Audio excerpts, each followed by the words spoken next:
Welcome to the lighter side of the dark side. It's your weekly freak show here on Renegade Radio. Also, all podcast catchers, iTunes, iHeartRadio, YouTube, everywhere you listen to podcasts, Spotify, and it's Dark Mark, the goth comedian. And thanks for joining us. We've been having a great time already. And as always, I'm going to turn this around. That's my camera.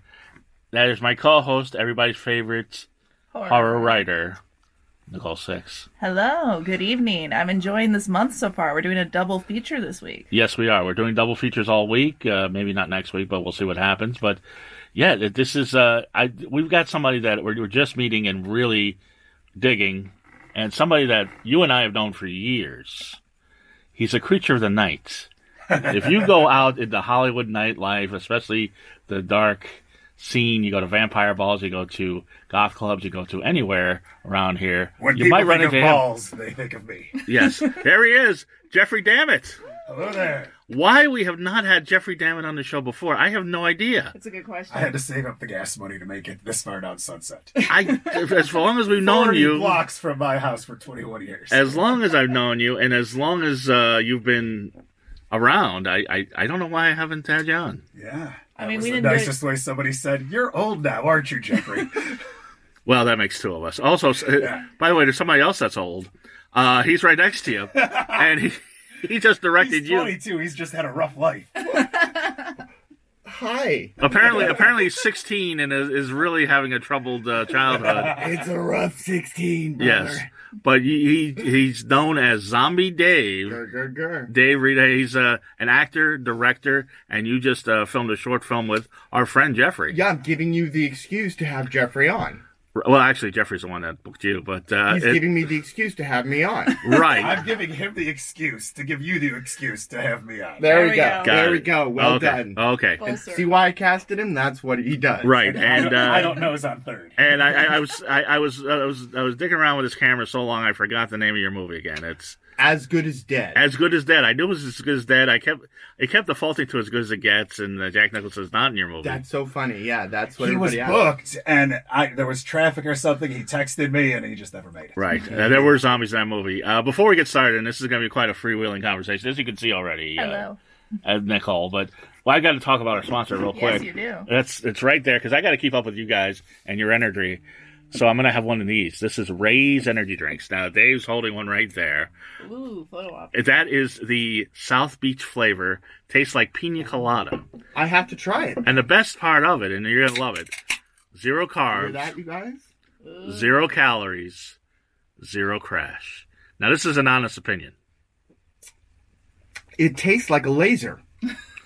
Okay. Laser, is that another energy drink, or? No, I just like an actual laser. Oh, laser. Oh, giving you energy. Okay. Let me see. Mine doesn't taste like a laser. Let's see what mine tastes like. It's pina colada. Yeah, it's very pina Very colada. coconut. Wow, you can really taste that coconut. No, it's good. It is And really you good. You don't. got to put the lime in the coconut. Don't forget. You can't get this at 7-Elevens. You can't get this at the grocery stores. They have the gyms and GNCs because of all the electrolytes and amino acids and all that stuff. Look at that. Electrolytes, amino acids, all that stuff. The best part about it, as I said, 0 carbs, 0 calories, 0 crash. And if you go to our podcast description on Spotify or wherever you're listening to us, or YouTube, just go ahead and use that code and that link that's in the description of the show. You get 15% off a case. Don't pay full price. We're giving you 15% off. Ray's Energy Drinks. I love it. Anyway. It's zombie recommended. Yes, it is. Mm-hmm. Now, Nicole, when did you first meet Jeffrey Damnit? This is what I Oh want to my know. goodness. It might be over a decade. It's a long time ago. I don't know. Do you know? Jeffrey, when did you meet Nicole Six? Hold on. I'm literally, a friend of mine's texting me. He's in a predicament and asking for money. I'm literally sending somebody a couple $100 right now. Oh, well, we'll go to Dave. We just met Dave. That's the kind of actor I hire. The kind that is willing to give somebody $100. Speaking of which, Jeffrey, I almost really, just sent him $25,000. No, $250. I can. Yeah, you don't want to do that. I can use $25,000 right now. Let's make another film. Yeah. Sponsored by Jeffrey Damnit. That would be actually really fucking rad. Now, you... Jeffrey Damnit presents. Yeah. What's wrong? Okay. Now, Now, I was going to ask when you met Jeffrey Damnit, but I saw it. It's on YouTube. That's Jeffrey interviewed you. Yeah. Actually, the day we met is documented on video there on YouTube. Those were fun days. I used to do a lot of those red carpet interviews. I worked for Buzzline for a while, and it was all good horror stuff they'd send me out on. And yeah, I really enjoyed doing those red carpet interviews. And I got to make lifelong friends like Dave Reda over here. Yeah, that was the fun thing is when we did that interview, it was fun, and we were promoting the festival and my movie.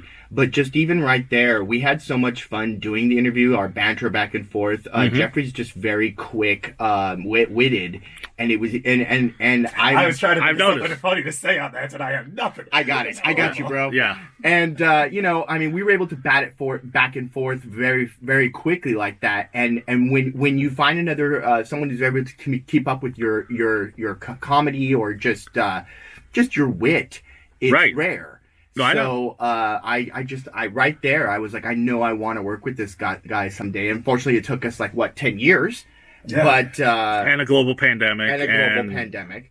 But which was weird, filming in a global pandemic. It was. Oh, we're gonna get to that. So yeah. But I just even then, I knew that someday we were going to do something fun together. And luckily, this project came along, and I feel like it was perfect for him. I mean, he really killed it. Pun intended. Yeah, pun intended. Yes, but you guys both. I mean, you have darker sensibilities and also great hair and interesting facial hair, and you did then too. We did. A little more stripy then. The Battle of the Beards does continue. Unfortunately, Jeffrey's winning today. Well, he retired. Well, Jeffrey's always won. He always does. It's true. I wonder how many years of my life I've spent grooming my facial hair. Well, if I recall correctly, weren't you entered in a few beard contests? I was. That's a whole long story. Well, we're gonna hear. Well, see, this is what I want to hear about because you see my beard's a fucking disgrace, but you guys have got it down. It's high and tight, and you have right now you got little stripy things on the side. And that's it's usually what I do too. But it's so funny. I was like, well, since this is not going, I don't have to worry about. It's just an audio podcast. I don't have to worry about my stripy beard today. Fine. Well, no, it gives you distinction. Otherwise, you'd be sitting here and be like twins. Yeah, that's the other weird thing is us I just happened to we premiered this movie at the Chinese Theater for Dances with Films about a month ago. Right. And I just randomly, I'd never just dyed my hair before, never done it any colors before, and I just decided, you know what, I'm going to dye my hair blue. And so I dyed my hair blue right when Jeffrey dyed his hair blue. And my hair was blue for already blue? 2 freaking months. Okay. Well, I don't pay attention to things like that. So I see on the interwebs that he's at the salon getting his hair dyed blue. So I'm like, oh, fuck, I got to pick another color. Right. I can say fuck on your show, right? Yes. Oh, please, we encourage profanity. I did the red, though. The red is We encourage cool. profanity, so yes. his turned red. Mine faded to this weird greenish blondie thing. So I'm just like, we're good. We're totally different now. We're totally different entities. See, you guys go to the salon. I just slap it on at home and ruin my bathroom. Yeah. I cut my hair during a Zoom meeting before this.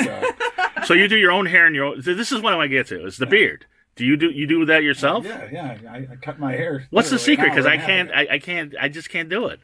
What kind of trimmer do you use? They're just straight lines. It's a Gillette sensor I've had since the 90s. 2-blade razor that's harder and harder to find replacement things for that looks like it's I guess it is an antique probably at this point. Yeah.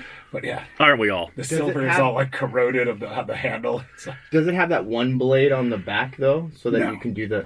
This is I do the This fight. is before. Yeah, that was before that technology. There was no 3 blades. Yeah, no. This is That was sci-fi. So are you doing that and then throwing on some Old Spice with that, or what? Aqua Velvet. Aqua Velvet. You got to do the Aqua Velvet, yes. Of course. What was I thinking? Yeah, he's a real man. Look at it. This is great. You guys. I was going to say you guys are a comedy team, but you started on sketch comedy. I did. So you're used to setting people up and also having people set you up for jokes. You didn't find in your homework that I am also a graduate of the Second City Conservatory. That's of course. Wow. Okay. Of course. I didn't know that. That explains a lot. That's phenomenal. I love that. I moved here from Chicago. And I know you grew up in Chicago. Right. And I'm flipping through the weekly, and I'm like, oh, there's a Second City here. Let's go see a show. And then I'm like, oh, it's just a school. And I'm like, wow.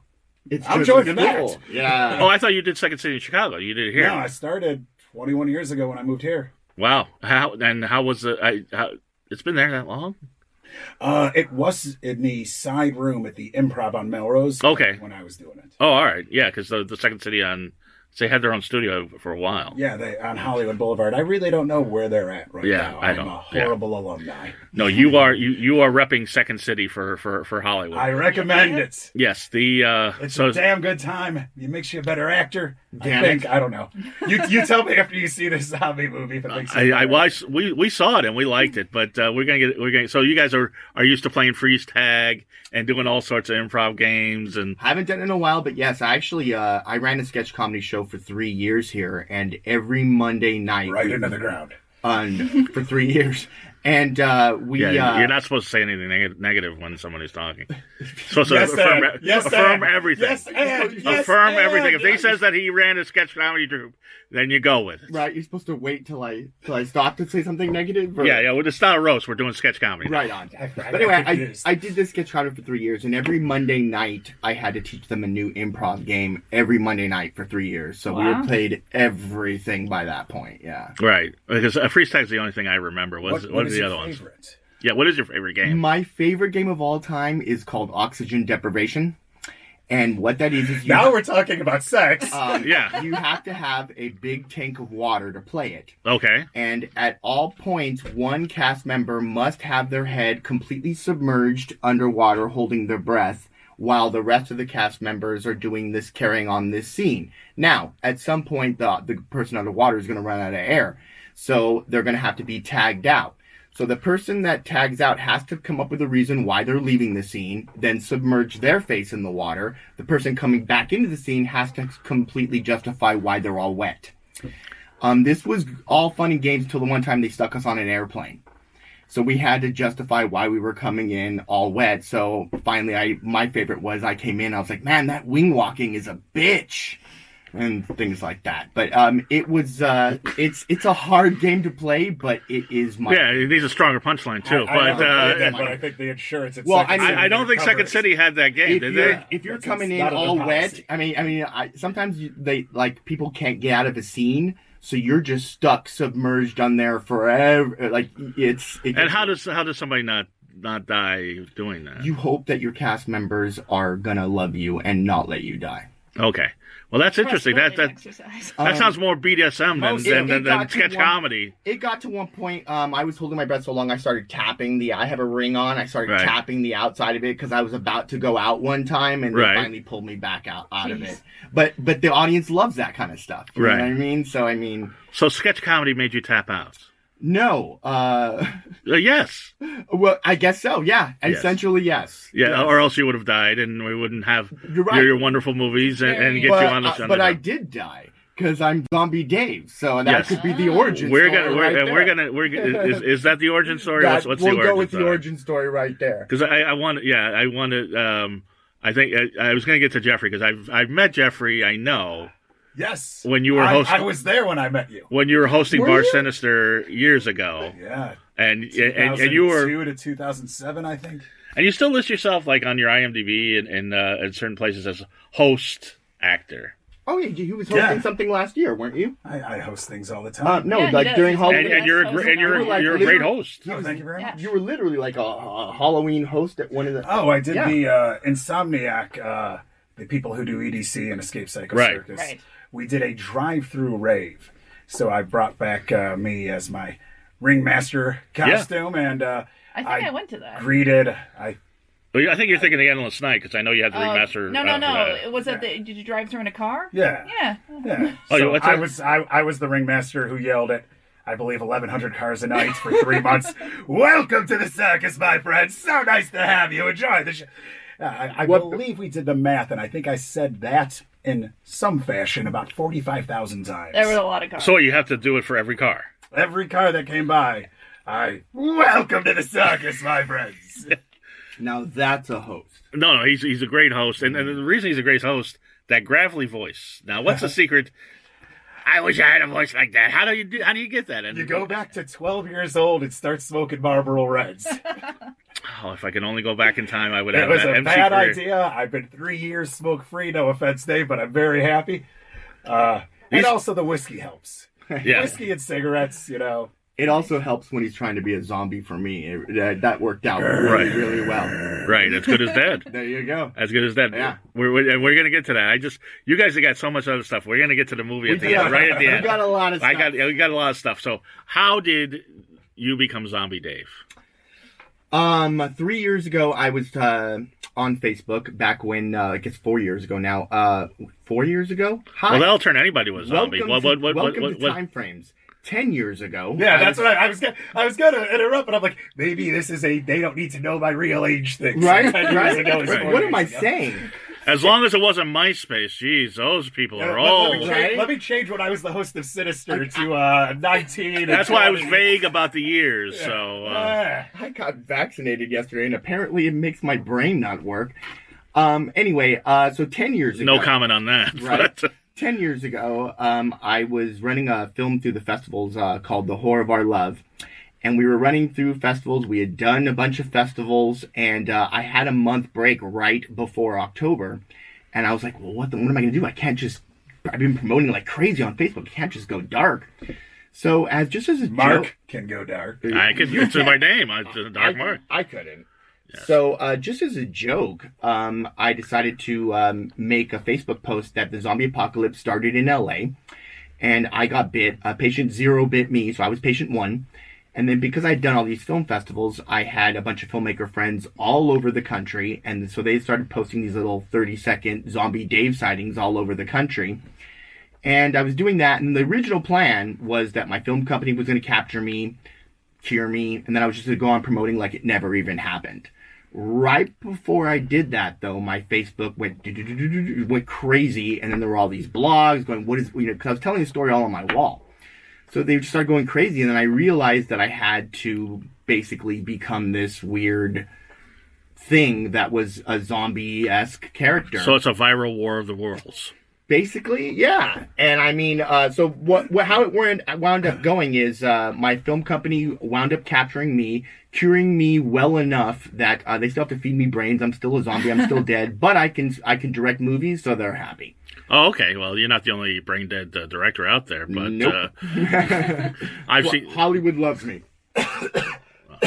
Yeah, Jeffrey just pointed to me so I could put the camera on him while he coughed. No, I was making sure I didn't ruin what anybody was saying. Oh, okay. I Recorded was like, Now you can cut by that out. saying, hold on. no, I would right? never cut that out. That's the funniest thing. That was the He most put his dramatic finger up, I and I was like, I- oh, Jeffrey's got I something drank water. profound and hilarious to say. I said, hold Right? on 1 second, I so did I too. didn't ruin his take, and Yeah, I coughed. and it was then like, yeah. Proceed. Like- I'm a professional. One of the famous Jeffrey Damnit witnesses was coming. I can't wait for this, and it's like, He was even tapping me on the arm. So That's I was the like, smartest thing I've I said was in getting years. ready for this. yes.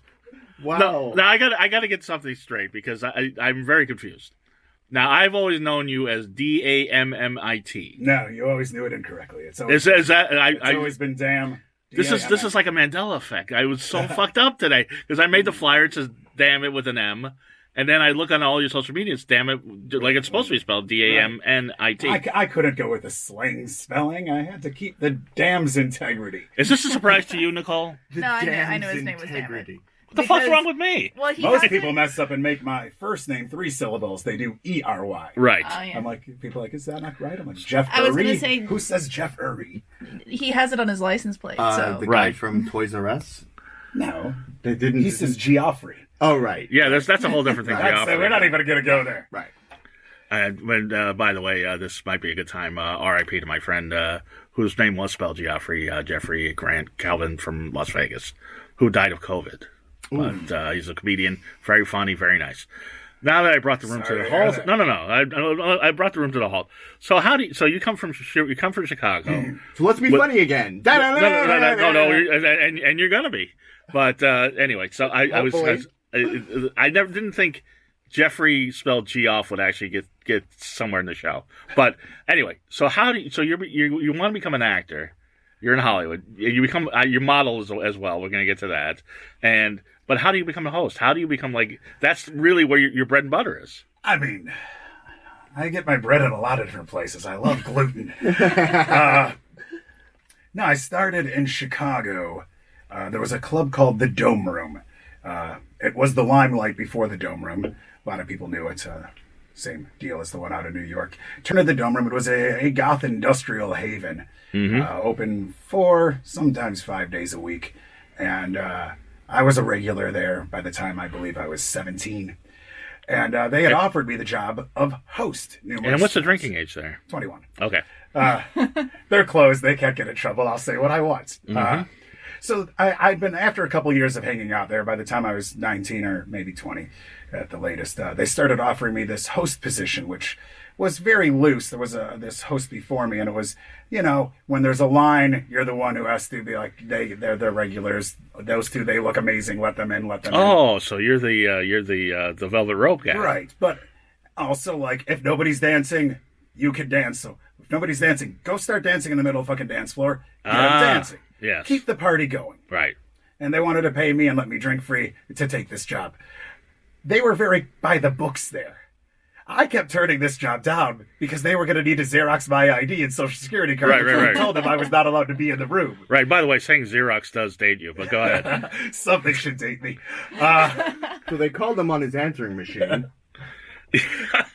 On the rotary phone. Yes. Right. But it's still connected to the wall. And then somebody So took a they Kodak had to picture of scan you. my QR codes. And, Damn this fax machine. And so when I turned 21, I obviously took this position, and I also took a bartending position at still one of the most amazing clubs in Chicago, Berlin, on Belmont. Right. Love that place. I was just there a month ago. But when I turned 21, those were the 2 jobs I took, and the host position was not really a get on stage and grab a mic thing, but there were a couple bands that would play every now and then. There was a Moby signing on stage, and I was just like, when things are going on and everybody's not paying attention, it's weird that they just start. So give me a microphone. And just started getting up there and making people yell for people. And you definitely get people's attention when you're on stage. yeah, thank you. I've seen other people do You have a very what you commanding did. presence. Yeah, you did. When you're on stage, that's it. Everybody's focused on you. Oh, and, thank you very much. And Easily one of the best hosts in town. Like, I can't even think of right off the top of my head competition for Ryan you, so. Seacrest is much more at that. maybe Ryan Seacrest, but other than that, now how's the goth scene in Chicago? Because I was there once. I actually played a goth festival there in 2007, and I love it. First off, I love that Midwest accent. So I'm hanging out. You have an accent, not me. No, I'm hanging out. I'm hanging out with dominatrixes, and they're like, "Yeah, I love to spank that east." I'm like, "This is great. I love this shit." But how is the goth scene in Chicago? When I was there, it was thriving. I still wear my dog tags from Neo, which was pretty much everybody's favorite, especially once Dome Room went away. But there were great goth nights at Exit. Neo was a 4 o'clock bar that had been there since '78, I want to say.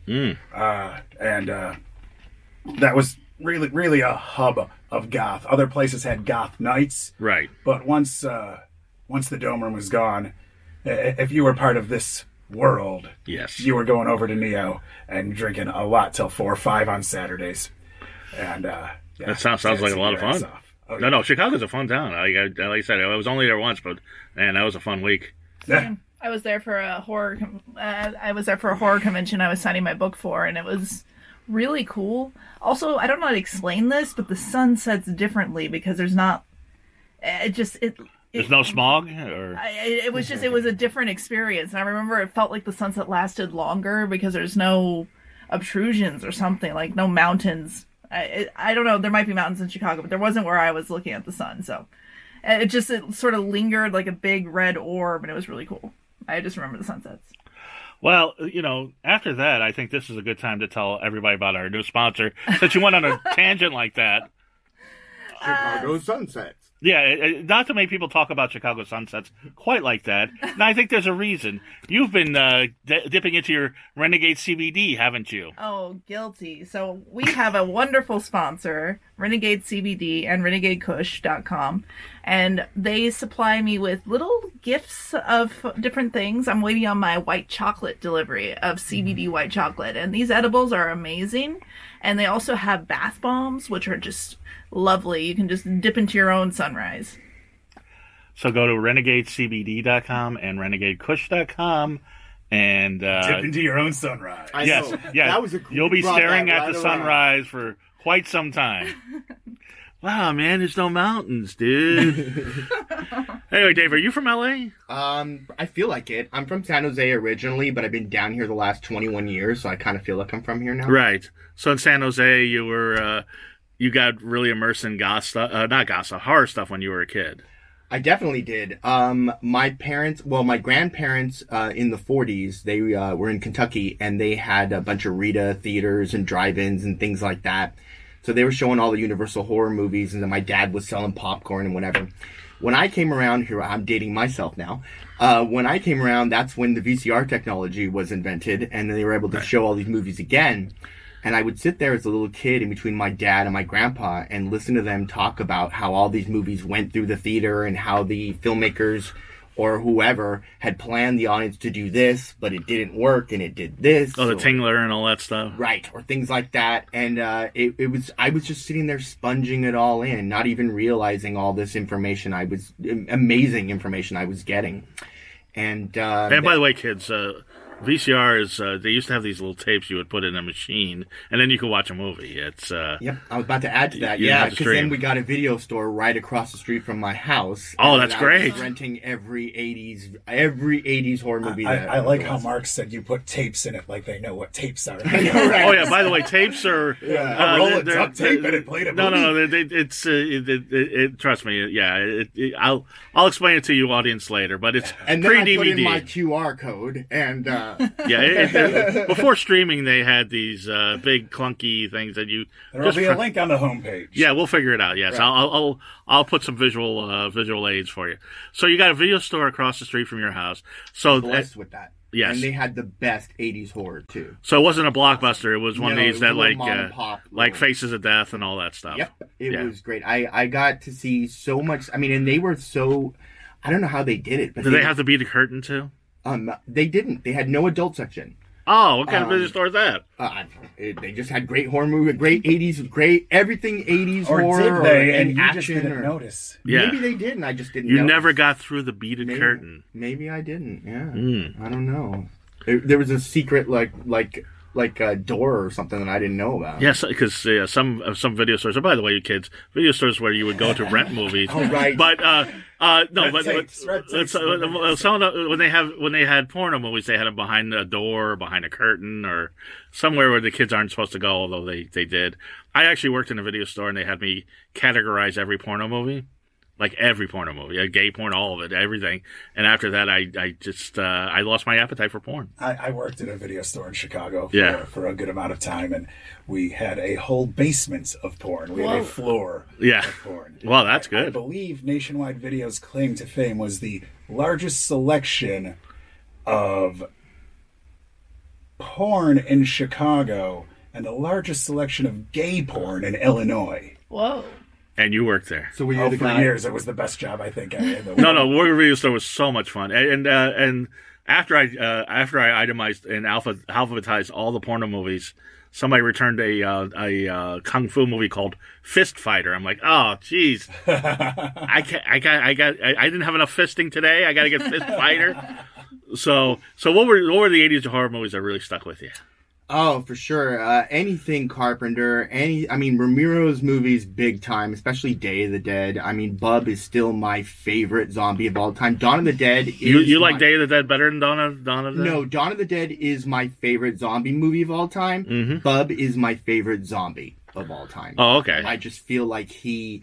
Ramiro, I feel like that was one of the first times that anybody had really made an audience feel sad.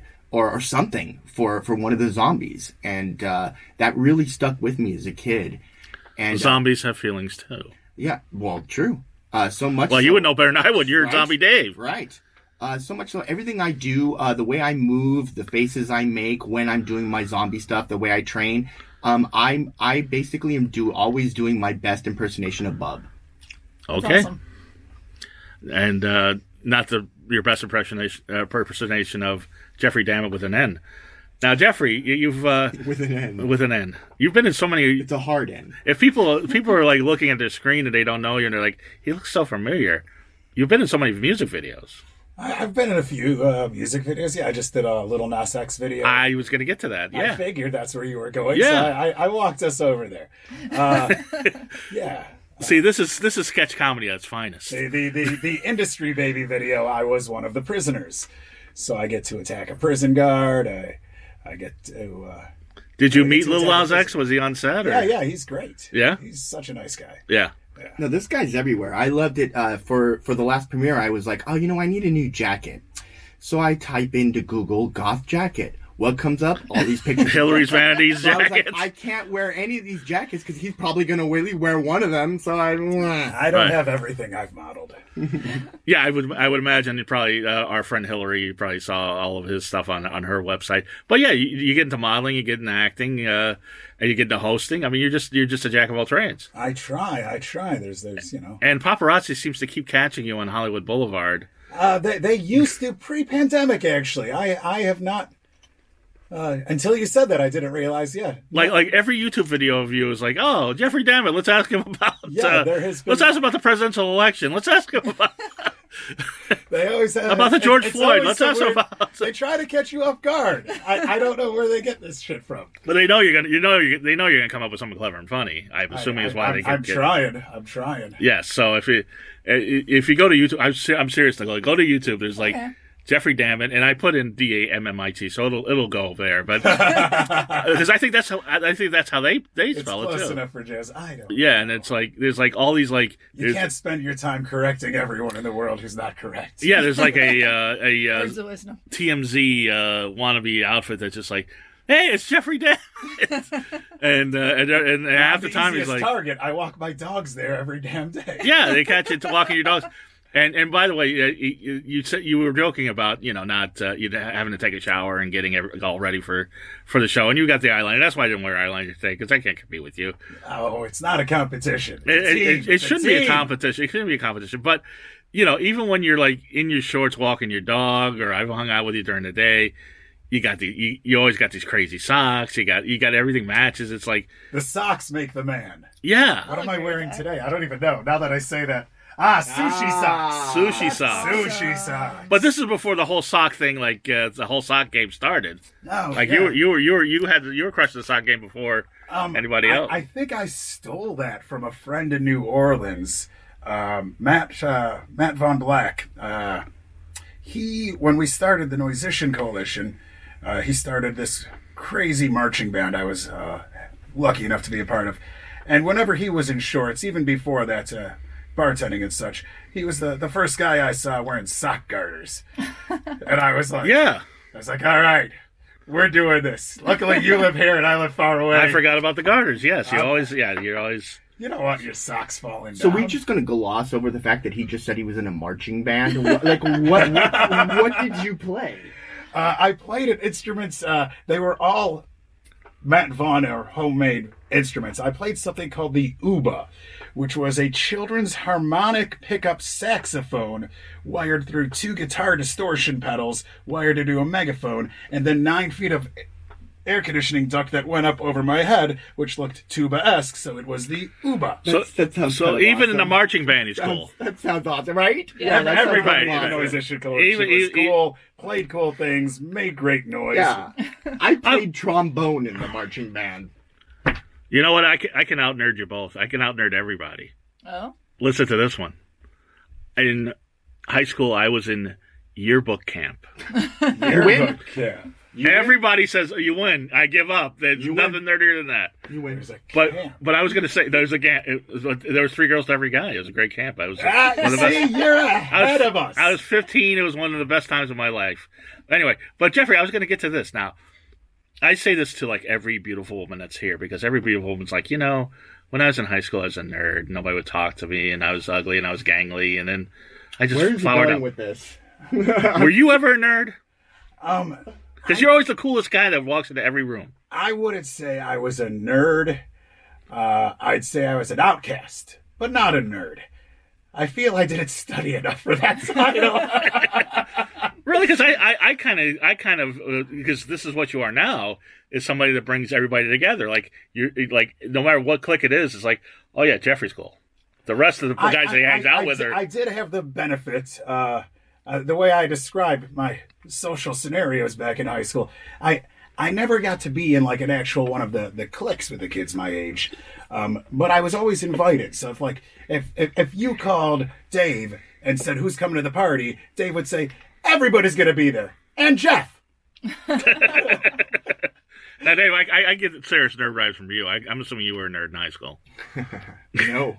No, you were cool. Okay. I ran the rallies. I mean, by my junior year, I was running the rallies. By my senior year, first rally, I stood in the side. I was carried in by the cheerleaders on a lawn chair. Like, they carried me in, put me in the center of the Prospect High School arena. I looked at everybody. I said, "Who rules?" They said, "You, Dave." I said, "All right, let's start the rally." And that's how that was how it went. All right. Well, Zombie Dave was the coolest guy in this. I too, but because of that, I could go to every group. Although I think Jeffrey's going to ask about rally. Yes, like pep rally. My school was 1950. Back then I was under the bleachers and not paying much attention, but yeah, no, my school was very 1950s. Prospect in San Jose was so awesome to go to. We were all about school spirit, and we had like Spirit Week. We dressed up in we dressed up like the girls, and we cheerleaded while the girls played powder puff football. It was freaking awesome. Well, that's very politically correct of you. It was awesome. It was a great time, to go to school, because we had it was my year, 91, dated me. You didn't have to say. Well, it doesn't matter. 91 was... It was in the 20th century, kid. Right. It was the last year that cops weren't on campus. It was one of the last years that we actually got to be... We were free in San Jose to be just kids. Nobody was shooting anybody, awesome. none of that. No bomb threats, none of that. Yeah, no, okay. No, it was really a fun time to go to school. Right. Yeah. And you came to LA to be an actor? Well, I was up there, and I was doing acting up there, and then I got a national commercial for Corn Nuts, and then Lee Jeans. Corn Nuts! And right, once you do that, it's like Jed Clampett. So I say, like, you got your Corn Nuts and Lee Jeans? Mm-hmm. Wow. That's pretty awesome. I'm picturing you in Lee Jeans right now. I'm picturing your Corn Nuts because the jeans are tight. The Lee Jeans commercial I did was with John Lee Hooker. It was awesome. Oh, I've seen that.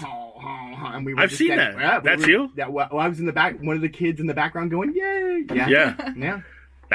That's pretty cool. That's cooler than the pep rally. I got to tell you that. You got to hang out with thanks, man. John Lee Hooker. Did, yeah, back in the day. He was really cool. Well, back in the day was when he was still alive. Well, when you both were still alive. Yeah, it was like, right? When we both were still alive. Yeah, it was like 1992, I think. Yeah. And John Lee Hooker is a very famous blues guy. You should listen to him if you haven't, kids. I gotta explain. Are they talking about prostitutes? Yes. No. What? No, he was the Blues Brothers. Do you know who John Lee Hooker is? Right? I don't. I'm sorry. Yes, he's a blues singer. Wait, we're talking about Chong. We have to put a warning on this whole podcast. That right. No, I just because I know we have a younger audience, but I'll check him out. You've seen the Blues Brothers, right? Yeah.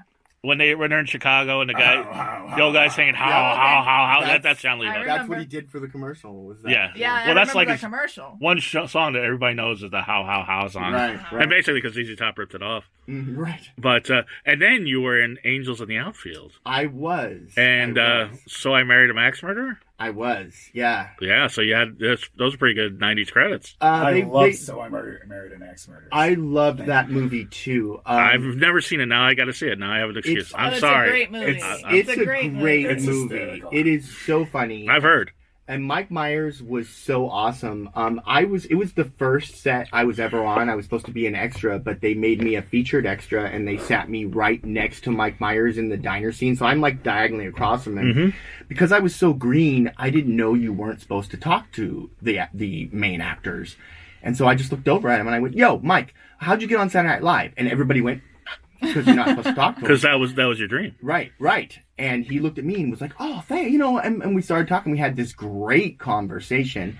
And as it turns out, he called me outside and he was like, I was feeling really stressed out in that scene. And I was just going over it and it was really stressing me out.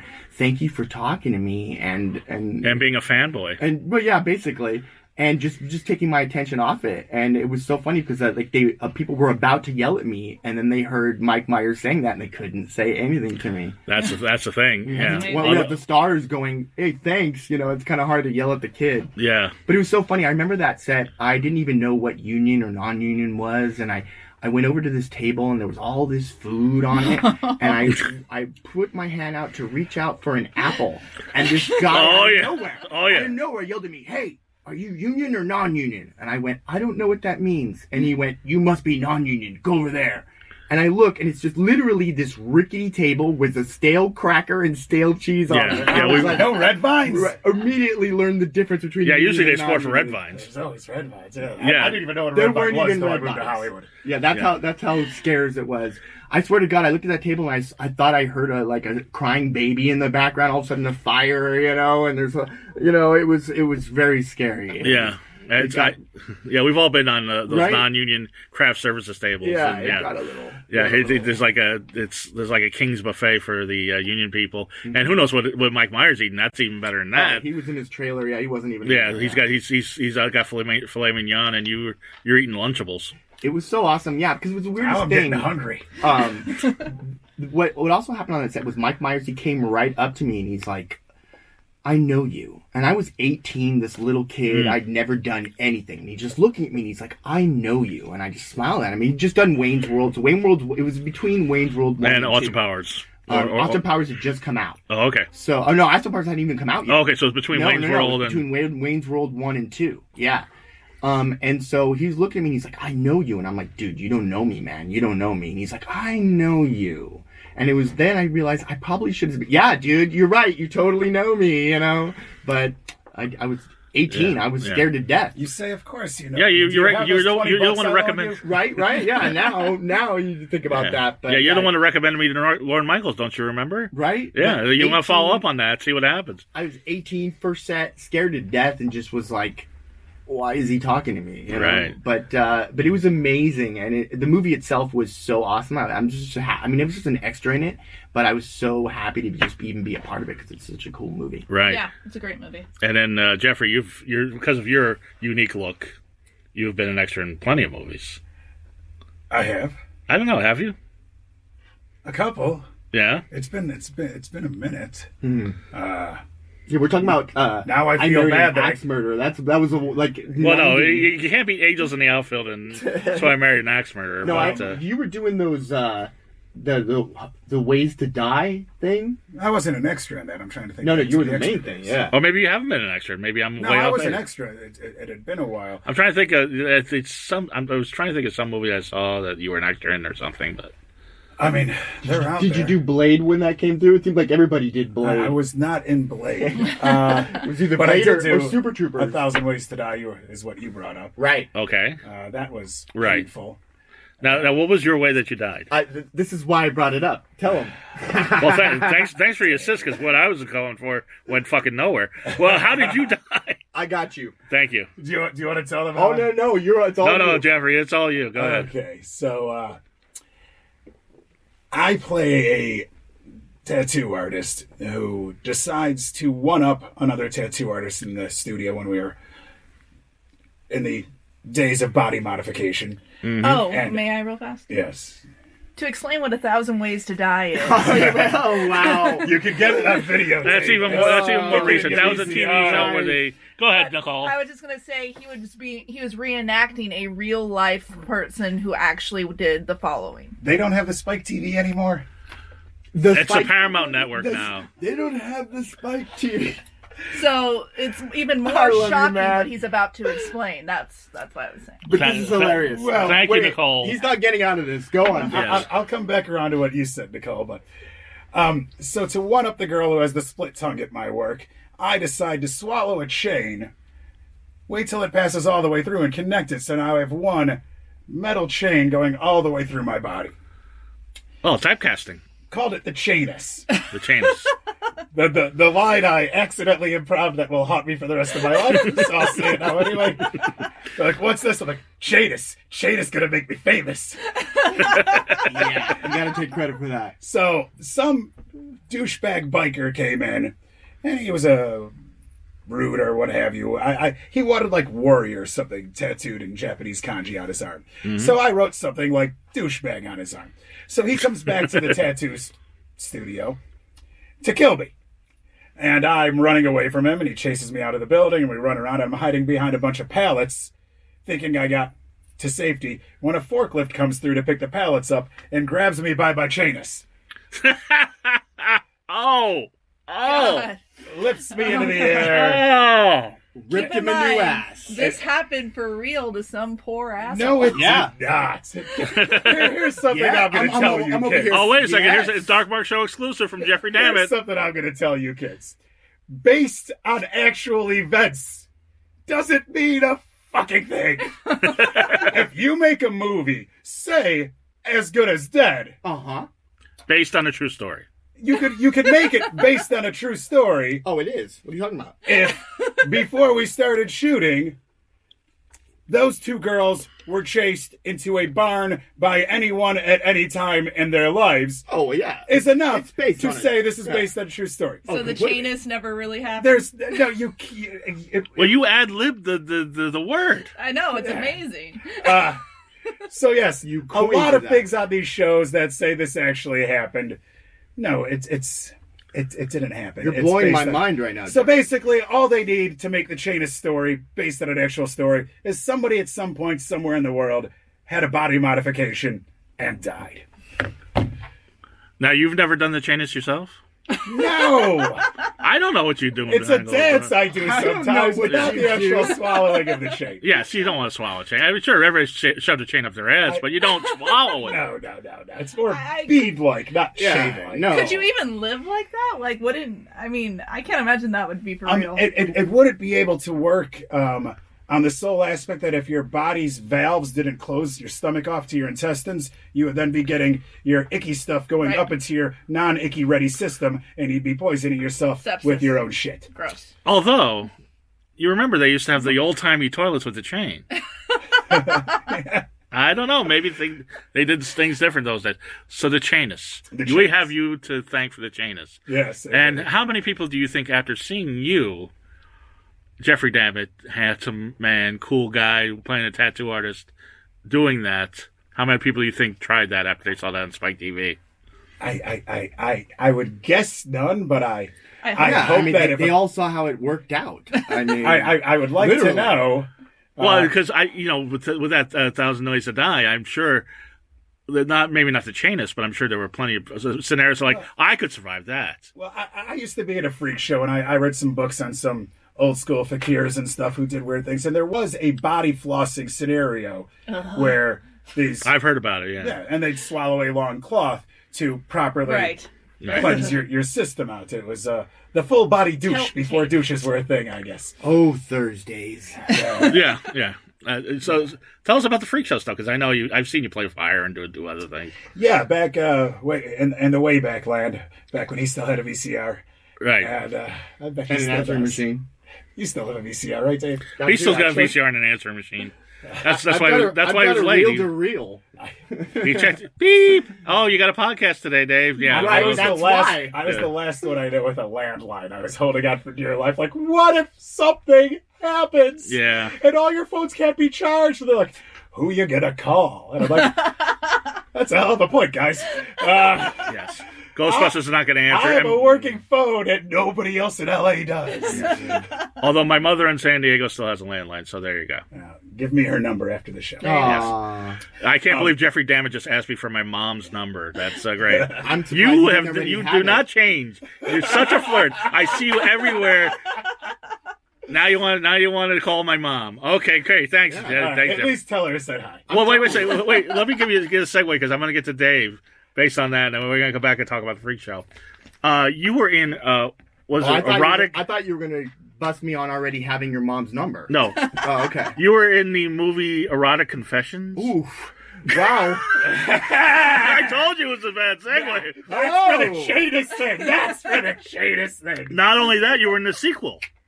No, there's only one. But Tell me what came out It's of your listed on mouth. IMDb twice. honestly, it's listed because it came out twice. The same thing. I'll bet it came That's out what twice. she said. Literally. Yeah. No, it was a Skinemax thing. That was the best thing. It was so awesome. I'm fully clothed in it.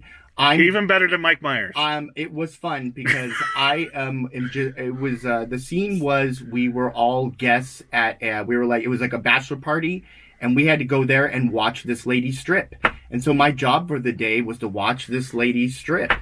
And me and my best friend Carl Schweitzer were on set that day on that thing. And because as soon as she got naked, everybody went quiet, and only me and Carl were continuing to still act. We were like, woo, woo. Because of that, they kept our real audio in. And so my friends, this thing would show on Skinemax in the early 2000s, like constantly in the middle of the night. That's the nickname for Cinemax because they played a lot of dirty movies, but they weren't X-rated. They were NC-17. So just for the 18 to 24 year olds. So my friends would be half asleep or whatever, have the TV on or whatever, and then they'd hear my voice. Woo, woo. Oh God! How frightening! Can I call you to say I just heard your voice? They did because it proves that I fell asleep watching skin flicks. Oh right, yeah. Like sure you were asleep, sure. Yeah, but it was the best. It was the funniest thing because I never strip. I mean, I'm fully clothed throughout the whole thing. I'm just watching this girl strip, and then later on, the main bachelor wound up having sex with that girl, and that's what the episode was about.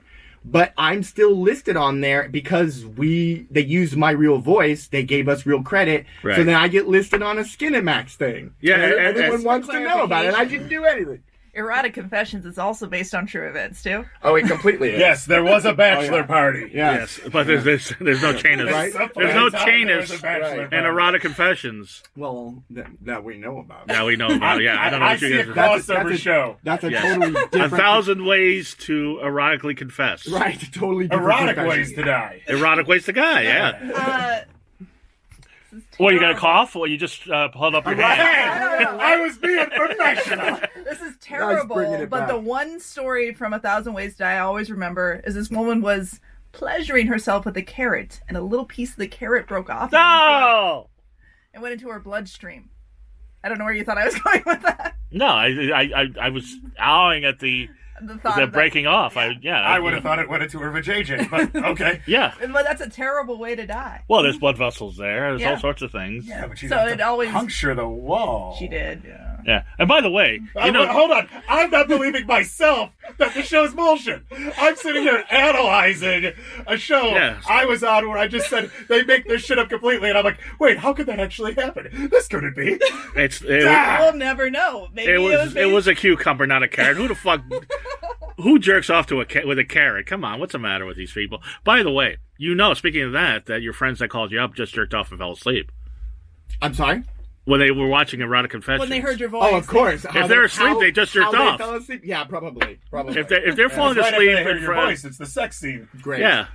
Thanks for putting all those mental images in my head. Yes, think about all of those friends that I don't know. They're anonymous to me. Awesome. You know them very well. Awesome. They jerked off to your voice. Great. Yeah. Woo! Surprise. Yes. Going woo. Yeah. Do that one again. Woo. Yeah. That sounds like a circus sideshow. Now you used to do the freak show. Now tell us about that, Jeffrey. I'm just worried the next time I'm masturbating in the back of my mind, I'm going to hear. Right? Yeah. Yeah. I know. I've been zombie named, especially from me. Yeah. Yeah. I can almost guarantee it's going to happen to me, but that's because I'm masturbating right now. Go ahead, Jeffrey. You were at a freak show. I was the William Dark Circus Sideshow. It was a good time. It was Chicago. They were buddies of mine, and he approached me. I think I was doing fire at the time, but I was kind of known in the scene. I was very heavily pierced back in the day, especially. That I did not know. I must have met you. I mean, I remember. You met me. I still had a bunch of piercings. I remember a few piercings, my but earlobes were still stretched out. I had surgery, and that time had passed in my life. When I started getting all those piercings in the early '90s, the yearbook even wrote about me and my piercings in the early '90s. I probably met the editor in camp. Yeah, you know the editor at yearbook camp. But then, as time progressed and piercings and stuff got a lot more commonplace, I was like, when it was weird and I was the outcast because of it, I enjoyed it. And now that it's normal, what's this, a Janus? I'm out. They couldn't beat me, so they joined me, so I left. That's the thing, isn't that everything in pop culture? I mean, you were ahead of everybody.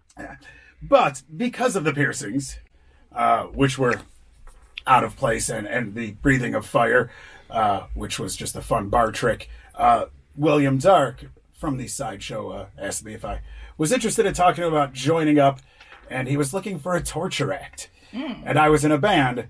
That torture act would be an understatement of what I did on stage. So I'm like, sure. And he actually helped me and taught me a few things. There was the easy stuff, like Mark the Knife Faye would throw knives at me and break cinder blocks on my head. I was the the victim for everything. But then we added in things like I would sew my mouth shut with safety pins. Oh! Or sew buttons to my Adam's apple. Ooh! Yeah. Yeah, it was an interesting time. No judgment. I'm just Lots of watermelons being chopped off me with sharp swords. I've seen that. You go, Goth Gallagher. Yeah. Yeah, he was Goth Gallagher. I was the table. Yeah. But yeah, what else was I doing back then? Well, were you a singer in a band? Is that what was going on? Yeah. Back then I was in a. I don't even know how to describe it. It was an industrial band, but now that I look back, it was a shock rock band. Right. Go figure. Yeah, we were called Shaded Reality. I wrote an album with my friend Eric Lewis called Soundtrack for a Suicide that I wrote while living in a Denny's parking lot. That's as close to suicide as you can get without actually doing it. That very punk rock. I'm a very lucky guy. I was able to get myself out of the predicament what I wanted to get out of the predicament. But I had some rough shit hit me in my life, and I'm like, you know what? I've got a car. I'm putting all my stuff in storage. I need to sit and ponder. And I did that for about 11 months. I think everybody at Denny's has rough shit happen. Well, here's what I was going to say. Wait till you hear this 6 degrees of separation. You know who else used to live in a Denny's parking lot? Who's that? The rock star Jewel. Whoa. In Pacific Beach. You know who used to work at that Denny's and watch her come in and wash in the sink? Was he on the yearbook committee? He didn't. He went to yearbook camp. Damn. So there you go. So you and Jewel have that in common. And you and this pretty chick who looked like a gelfling from the Dark Crystal both worked at Denny's. So she did not work at Denny's. She did not work at Denny's. You worked at Denny's. I worked at Denny's. Right. So I was saying I would watch her and her mother go in and use the women's bathroom and wash up. You never slipped her a moons over my hammy on the back, I'll slip you. I totally would have. I used to make crazy shakes for my friends. I would make them like how they have like a little extra on the side with a tin. Oh, yeah. I would fill the tin up. And by the way, secret of making a good shake: hot fudge. Don't use chocolate syrup. Use hot fudge. That's a secret to a lot of things. Yes. Speaking of that, let's hear about your band. I was never in a band. You were never in a band? I was in a friend band one time called Six Toe Jesus. Whoa. Really? Yeah. Where did I get that you were like in some metal band? No. What kind of genre is Six Toe Jesus? I have some of my cast members are in a band. Or maybe IMDb or somebody's mixing things up. But Six Toes Jesus, that's a good question. What gospel is that like? Is that like a jam band, like a Spin Doctor sort of thing? Totally. It was like the early 2000s. I was gonna say it sounds like that. Toad the Wet Sprocket and all those kind of like Hootie and like those semi jam bands, Blues Traveler, more Blues Traveler. String Cheese Incident. That's what I'm straining for, right? Our bassist was our lead guitar. How does that work? Our bassist would play his bass like a lead guitar. It was sort of Primacy. Okay. How Les Claypool on Primus leads the band with the bass. That's how our band was. Right. And I could go down a whole Ned's Atomic Dustbin spiral, but we don't have time, and our audience is actually demographically too young for that. But it's okay. But if you ask me what my favorite band is, I'll always say Concept 7. Oh yeah, I don't know Concept 7. No one does. Concept 7 was my friend Max Wassa and Dave Gahan from Depeche Mode. Wow. Does that really? Mm-hmm. When was this I'm being out? totally serious right now. It was in the early 90s, I believe. Yeah. But no one heard it. It's on here we go. It's a cassette tape. I give up. I can't explain it. But it's kid. Yeah, you can rewind it with a pen. But I remember because I remember the Martin Gore solo records, but not the. It was that era. Okay. While Gore was doing that, Dave Gahan was doing this and was completely whacked out of his head. I heard he was. I heard he was really fucked up at that time. It's hilarious, honestly. But that's why I love Concept 7. I got it. I mean, and the reason they were Concept 7 was he was Dave 7, my buddy was Max 7. Oh, okay. I mean? Oh, yeah. Oh, wow. Yeah. Yeah, it's sounds like a hoot because I just listened to the William Shatner Blues album, so I'm gonna listen to that next. I'm not kidding. Wow. You can't go wrong with Shatner. I've got Shatner doing John Lee. Ho. It's very much like that. It's very strange though, because he has Shatner. no, Sweet Home, Chicago. It's basically like that. That's so rad. rad. And it's weird because he has like Richie Blackmore plays on it, Brad Paisley, like Steve Cropper, like really good musicians, and then he's like just killing it. Anyway. Being Enough of William Shatner. Let's talk about actual zombies. Right on. Let's talk about your movie. Right on. Now, how did you get into directing? Because you were a sketch guy. You just couldn't. You just took the bull by the horns and said, "I'm going to make my own way." Yeah. I mean, when I first got here, I had a lot of talented friends that were all actors, and then one of my best friends also owned a costume store in Pasadena. And this was in the early 2000s, and actually the year 2000. Mm-hmm. In the year 2000. Yes. Thank you. That's a reference to Conan. Conan used to have a TV show on NBC back in the day. Anyway, and then he went to TBS, and now he's unemployed. Right. Jay Leno took his job, and he took George Lopez's job. Right. Anyway, go ahead. Right. But we had this costume store which gave us 15,000 costumes and blood, latex, everything we would ever need. Oh, that's great. Another friend of mine worked at Pasadena Public Access and made the mistake of one day I was making fun of their shows because I was like, "Ooh, what's the principal going to tell us what's on the menu this week?" And he was like, "If you don't like the shows, you can make your own." And I went, "What?" And he went, "Oh, fuck." Next thing you know, 6 months later, we started Click This. Oh, that's like in stand-up when they're like, you think you're funny, you go on stage, you start telling jokes, right. And it's like, that never ends well. And we killed it. We wound up being their best show, which means all 6 people that were watching Pasadena Public Access liked us. 100%'s 100%. So. But in doing this show, I was the leader of the group because I'd put the whole thing together, and one of us had to direct, and we were all a bunch of actors. So, because I was the leader, I just started directing, and our show was, we were making fun of everything on TV. We were in control. It was Click This. We were in control of your TV show, our TV set for half an hour, and we just flip past channels. So we wound up having to kind of like Family Guy, the live version. Kind of. Mm-hmm. We more like we were. Everybody compares us to Robot Chicken, but we were 4 or 5 years before Robot Chicken. Right.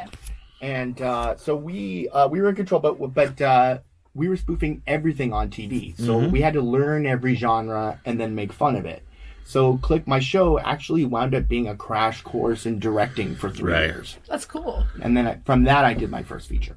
That's really cool. What was your first feature? Bit Parts.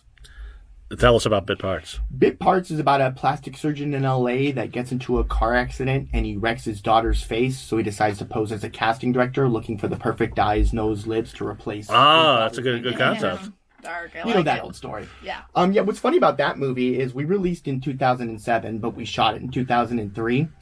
We were the best micro-budget movie of 2007. No one knows about us because the worst micro-budget, I guess it wasn't really micro-budget, but the worst movie of 2007 is The Room. Oh, shit. Oh, Tommy Wiseau. Yeah. And what's funny is The Room got discovered by this guy, Michael Rousselet. Mm-hmm. Michael Rousselet was my, like one of my PAs on my movie. He was the lowest, the lowest PA on, he just kind of came in out of nowhere.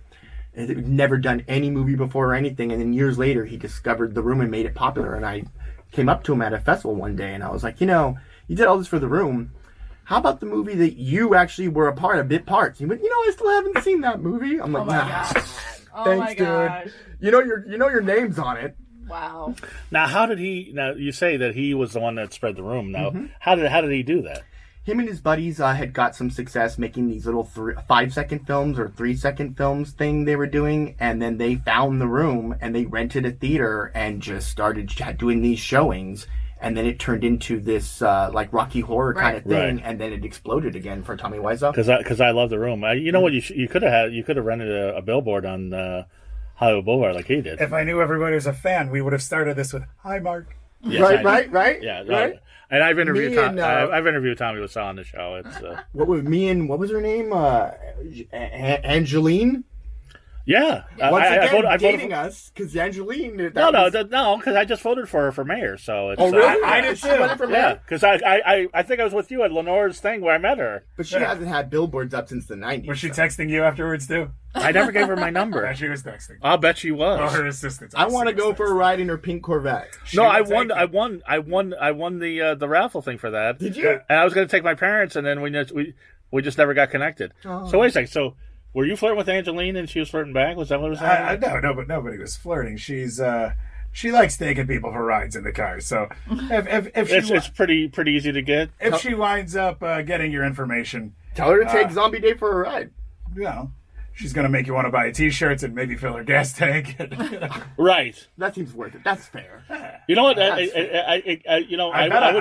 film it for YouTube. I might. I'm not surprised. Yeah, forward that to me. I might do that for YouTube, and it's worth it. It's worth the tank of gas, even though right now that would be what, $300. But it's pretty insane right now. That's true. Yes, and that's from somebody who doesn't drive.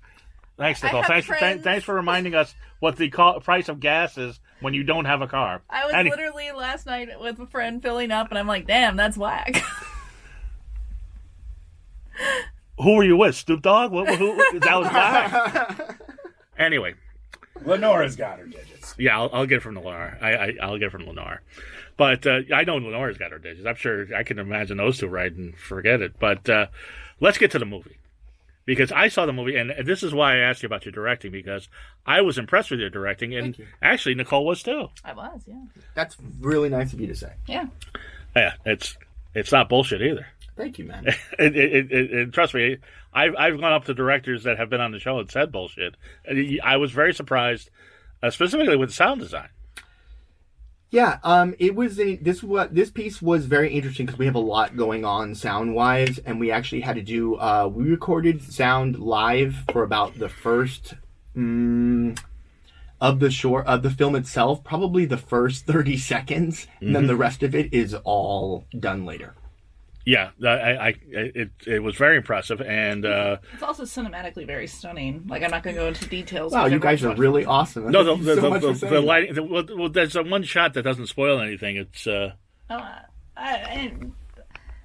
was just you can say the lighting if you want, but the part that I want to talk about, I can't talk about yet. But there's a part. That part. It's really beautiful. And I think it was just very cinematic. Yes. It goes from gruesome to beautiful to gruesome again. Yeah, I know what you're talking about, and I can sort of talk about that and say there's a reason I did that, because the film itself is so weird that I felt like I had to make something very artistically beautiful about it, just so that when people saw it and they went through it and they went, Dave is a complete idiot, they would go, oh, wait, no. There was this artistic part. So he must have a brain in his head somewhere. Well, without spoiling anything, and you are Zombie Dave. I am. As good as dead, and I think you can qualify this as a zombie movie. For sure. And this gentleman here plays a zombie, yet your hair is the same. Just because I die doesn't mean my hair is going to get messed up. I mean, come on. Well, that's kind of a me thing. With Zombie Dave and My Whole Zombies, I believe that some zombies, you retain some things. And I know that if Jeffrey and I were ever zombied, if we went by a reflection, you'd still see us stop and make sure the hair is up. Right. No, you're not losing your hair even after death. And also, I think the beard was there. It was going too. With the prosthetics. No beard. Okay. That was all. That was my fault too. Because and then I could have kept it. Right. We had the amazing effects, Boneyard effects on us with Larry Bones and Cheryl Bones and their team. They're amazing. They do Walking Dead effects. They do. That's why the zombies on this one are zombies were so good. They're the coolest zombies I've ever had. Yeah. And when they were doing Jeffrey's face, because they were doing so much prosthetics, I just assumed that they would want him clean shaven. Motherfucker. And so he asked me, and I said, nope, you know what, shave it up. Because, I mean, I didn't want the latex to get right. I've had that Dave before. didn't want there to be a superior beard in one of his films. That's what this is. Not true at all. But, probably a little bit. But, no. But, I was just worried about him. I didn't want the latex to get stuck in the beard. Right, no, I understand. But then I talked to Larry, and they're so awesome. They were like, no, we could have worked around that just fine. And then he was like, not even that. When they put the prosthetics on me, it goes to right here. Oh, yeah, right. Oh, you could have had... It didn't touch my hair at all. Yep. And by the way, we glossed over earlier beard competitions. Oh. And you were beard... How was a beard competition? This was a very short-lived part of my life. You were into it, though. I remember you were totally into it. I was until the fire. Do you remember the fire? I don't remember anything about it. Do you remember my old nose? No. I lost that with my facial hair. Oh, man. Oh, you got to tell the story. What's going on with this? So... me and Robert Starnes, the co-captain of the Joseph Palmer League, a sport bearding team based out of New Orleans. I'm sorry if I'm laughing. I can't make this shit up. Robert Starnes was also a member of the Noisician Coalition, the crazy marching band we discussed earlier. Right. Or later, depending on the editing. And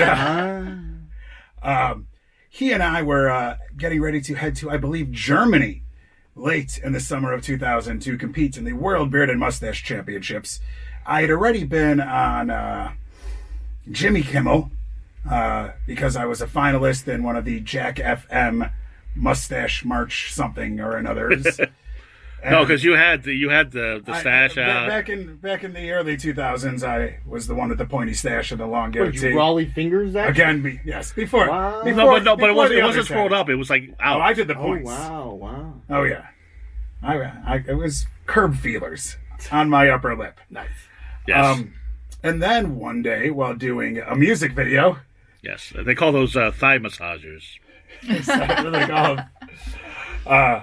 While doing a music video and blowing fire, running out of fuel, using fuel I shouldn't have used, Oh no. because it was take after take after take of me juggling bottles, playing a bartender, catching a bottle on the back of my hand and blowing fire off it. 3 or 4 takes in, bottle hits my hand, smacks me in the face. My face blows up. Oh my god. I had a mouthful of God knows what. I don't know what to say because I don't want anybody to try this, honestly. You'll see it next week on mouth- 1,000 Ways to Yes, Die. A this mouthful of chain. This is based on a true story. What video was this? I don't even remember the guy's name. This was 14 years ago. Right. He was some European version of American Idol winner. That's all I really knew about him. Okay. It came through my old agent back then. And I got the fire out fast because I have my safety measures around. And I guess I was in shock because everybody's, "Ah!" And I'm like, no, just don't cut, keep going. Bring, come around again. And I'm going to fix my mustache, and it's just blood and soot. Oh my god. And I try to fix my beard, and it's just all falling off in my hands, and there's blood pouring out of my chin. Oh Jesus. And yeah, I was a dragon. I guess so. Yeah. So they insisted that I go to the hospital. I went to the hospital, and I had already had a bad nose, just technically speaking. But this sealed the deal. So now the center of my nose, after a couple different doctors, the center of my nose is made out of the cartilage from my right ear. Whoa. Well, I didn't know that. And now it's pretty much where it's supposed to be, as long as you look at it straight on Right. or from the left. Yeah.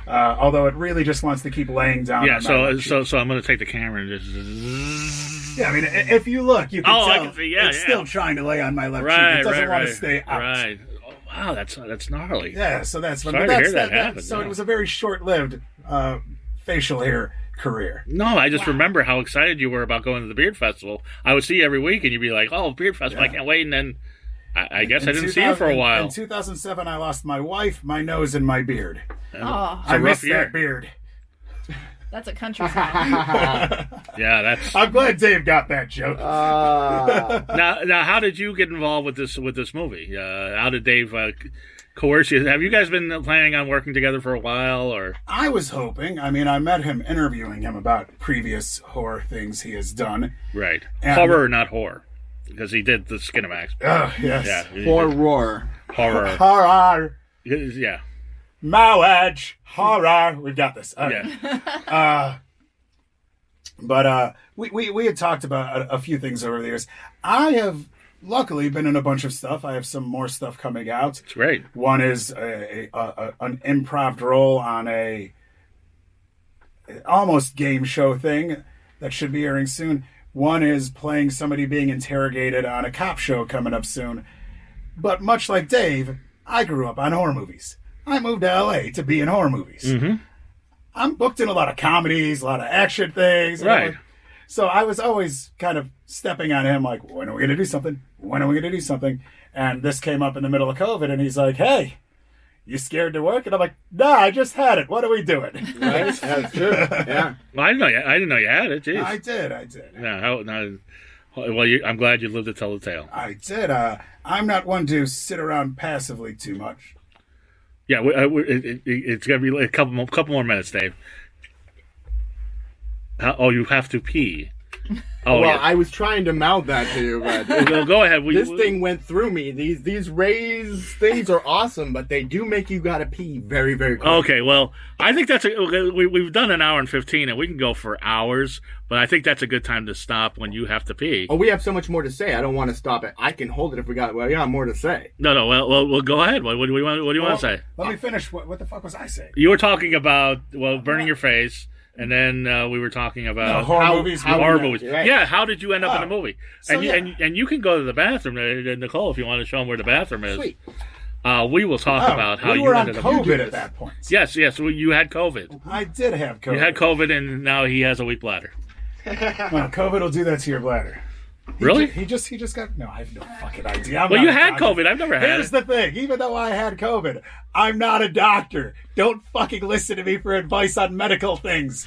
God, people are Well, so what were your silly. symptoms? I had symptoms, and my roommate got it for me, which were completely opposite his and anything else I heard. I had the fever and the shakes and the sweats. Real high fever, went up real fast. Right. But I had the weirdest muscular body ache that was almost on my skin. It felt like I got my ass beat by 30 people in huge combat boots. I couldn't lay down. I couldn't sleep. Right. Like, it felt, everything I did felt like I was leaning on a bruise. It was the weirdest thing. I'm not one to sit on my bruised ass, though. So before I even had my test results back, I was already entering a bunch of clinical trials. Okay. So within 24 hours of my positive test coming back, I was getting a vein full of Regeneron. Okay. And that was Thursday, Friday, Saturday, Sunday, Monday. 5 days later, I was testing negative. So I'm glad it sounds like that stuff was amazing. I was going downhill fast, and that Regeneron just flipped me right around. Well, that's great. So you've been wanting to be in horror movies. I'm surprised you haven't been, because I think you'd be great. Well, I hate to be rude to my community, but a lot of the horror movies I've been offered are not union films. Right. I've been a SAG actor since 2003, so I have been offered a bunch of things. Right. But I can't do them unless they play by the rules that I did not set forth. Okay. Dave's production is a whole other thing because it wasn't work. Right. He didn't call my agent to discuss rates. He said, "Hey, we're doing this night," and I said, "Fuck yeah, I'll be there." Yeah. So it's just fun, just hanging out and doing something. And now I'm going to get kicked out of SAG. No, I don't think so. Nobody's going to. I don't think so. I don't know the rules, and luckily I don't know the rules because I can play stupid at least if they do contact me. But for things that you're just favoring up for a friend, it was just a really, really, really good student film long after we left school. Yeah. Right. That's my story. Right. Stick it to it. Yeah, I filmed that before I was in SAG. Yeah. We did that. We were in a yearbook camp, and we had to shoot an ad for the yearbook. Yes, of course. It has. Now that you're refreshed, I'm awesome now. you had a Yeah, that's way better. You urinated the whole thing. So, the movie, it's a short. It's a very short movie. Where do you go with this? Where is this shown, and what do you do with it? Right now we're hitting film festivals all over the world, all over the country. But right up next we have Screamfest actually next week at the Chinese Theater. We were blessed to premiere it as part of the Dances with Films Festival about a month ago at the Chinese Theater. And I was, showing at the Chinese Theater is like a bucket list thing. I was happy with doing it once. We are so blessed to get to go right back there again next week. Actually, October 15th at 5 p.m. at the Chinese Theater as part of the Screamfest Film Festival.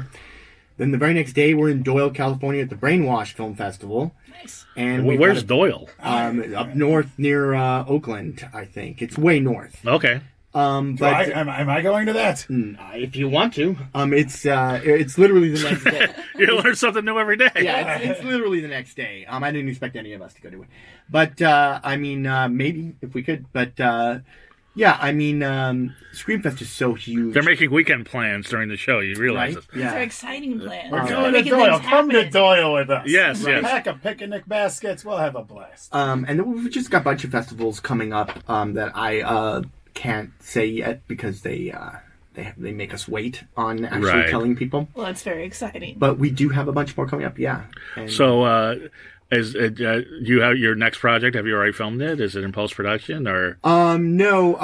My next project, what I want to do is, it's going to be one of two things. It's going to be either the short that I already have written that I've been holding on for the past 7 years, and it stars the lovely Brooke Lewis, who you guys may or may not know. She's awesome, and it's called Love Potion Number 8. Either that one, or I might be doing the feature, The Morbid Mariachi. But it depends on what the company that gave us the camera for this film, Burns and Sawyer, they're freaking awesome. So it depends on what they want to do, and we'll go from there. I like the Morbid Mariachi. That's a great title. I love that. That one came. That was such a crazy idea. I had the idea at one point, and I had the middle of the idea, and knew that I wasn't a good enough writer at that point to do the justice of doing the beginning and the end of it. So I actually waited 4 years on writing it. And then one day I was driving home, and in the middle of the night, about 4 a.m., from Anaheim back to Hollywood. And it was a really foggy night. And through the fog... That's usually a morbid drive. I've done that. Right. But through the fog, I saw my lead character, which is the Morbid Mariachi himself, which he's a skeleton, all skeleton, wearing a mariachi outfit with very red eyes. Oh, okay. I saw him leap through the fog, land on the hood of my car, and he was standing there all majestic. The wind was blowing through him, and he looked down at me and pointed at the window at me and said, "Write me now." And I looked at the clock, looked up at him, and said, "I'm driving. And what the fuck? You know, I mean, this is how my head works." And I said, "I can't do that." And he put his face right up against the glass, red eyes, and said, "Write me now." And I went, shit, pulled over, spent the next 4 hours writing this really in-depth poem of it, and figured that was good enough, threw it on Facebook. Literally 2 days later, the investor I was going to use at that time saw my poem and went, "Can you write a movie on that?" I laughed and said, "Wow, my characters know when they're supposed to come to life better than I do, apparently." Yeah, but you sure you weren't on Renegade Kush at the time? I might have been. Yeah. I might have been. It's either that or the Ray's energy drink. Because you were saying like there's a skeleton. I was actually picturing, because I was like, Jeffrey would be great at it, but then you can't do that kind of casting now. Danny Trejo, like it's the Morbid Mariachi, and he's in every movie. But I guess you could motion capture you as the skeleton. I could lose more weight. Well, the Morbid Mariachi is really weird. It's about the skeleton mariachi. What he is he's the avenger of broken hearts.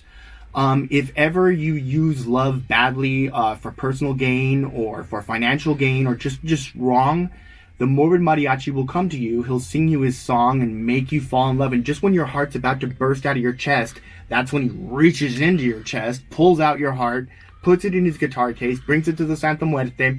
She cleans it and sends it back out into the universe clean. Wow. so yes, you were on Renegade Kush.